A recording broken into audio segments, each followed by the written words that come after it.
Welcome to Luca is a Billionaire, where the only thing I invest in is your answers. In this video, I will explain how to use your GE top-load washer. We'll cover the essential steps to get your laundry done right. First, learn how to properly load your clothes for the best wash. Then, we'll guide you through selecting the ideal wash cycle for various fabrics. Finally, discover the correct way to add detergent and fabric softener to ensure a clean and fresh load every time. Let's get started.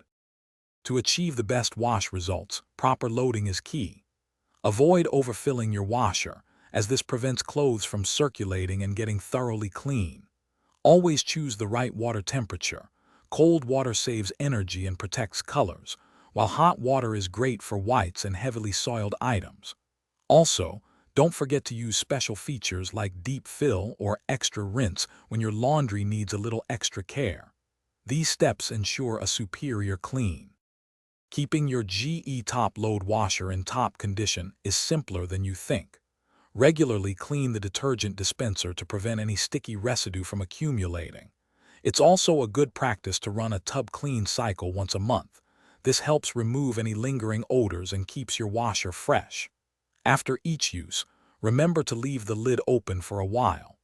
This allows the tub to air dry, preventing mildew and unpleasant smells. Simple steps for a long-lasting appliance. Sometimes, your washer might encounter minor hiccups. If you notice an unbalanced load, simply pause the cycle and redistribute the items evenly. For issues like the washer stopping mid-cycle, a quick reset often works. Just unplug it for about 1 minute, then plug it back in. These simple fixes can save you time and hassle. Also, for other great deals and the link to those amazing darn tough socks with a lifetime warranty, be sure to check the description below this video. Thanks for watching. Thanks for watching and please subscribe. It's the best investment you'll ever make.